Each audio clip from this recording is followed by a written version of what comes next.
Republican presidential candidate Ted Cruz has created arguably the least likable and creepiest political couple by sort of bizarrely and pointlessly naming Carly Fiorina as his vice presidential running mate in his doomed campaign. Why is he naming a VP running mate in April after losing 5 states on a day where he won a single delegate? This has to be a sign of either denial or just flat out desperation. Carly Fiorina, of course, is the failed Republican candidate. She was totally unable to get any traction. Her prior credentials include destroying Hewlett Packard and leaving with a golden parachute and losing a Senate race in California. Not exactly an amazing resume. And they appeared together yesterday at an event in Indianapolis, Indiana.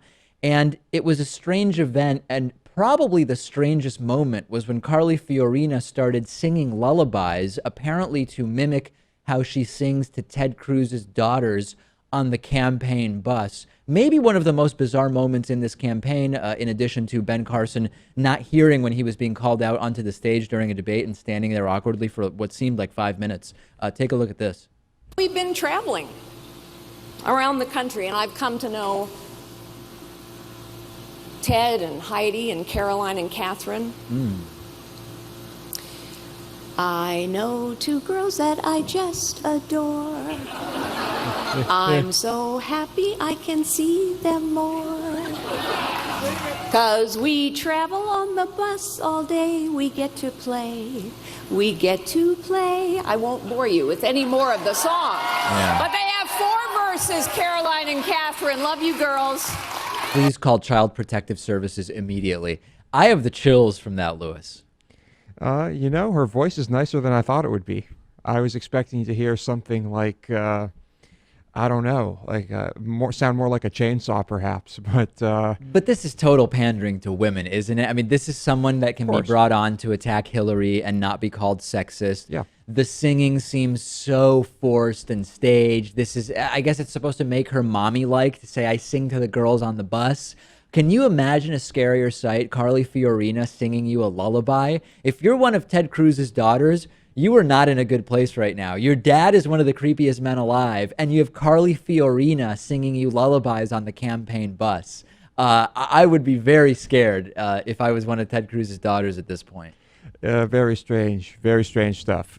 It's a desperate move. What else could it be? It looks like picking a VP when mathematically you're completely unable to win the nomination. Yeah. Why do you do that? One email said Fiorina was on drugs, that she dropped acid before the event. Possibly. Maybe not acid. Maybe something a bit more or a bit less mind altering. But I've never seen her sing before.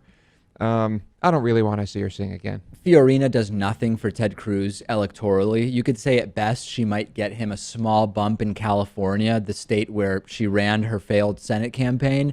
Cruz isn't that far behind in California. Trump's around 40. Cruz is somewhere around 32 to maybe 35, depending on what poll you look at.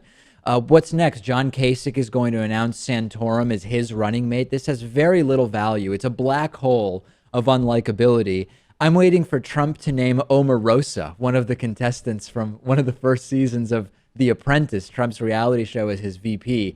And the real problem with this, primary dynamics aside, is that imagine if Ted Cruz was the nominee and now he has Fiorina as his running mate. She is not going to help him during the general election. She has zero appeal. She did nothing during her own presidential campaign. Nothing to lose, though. Cruz has nothing to lose.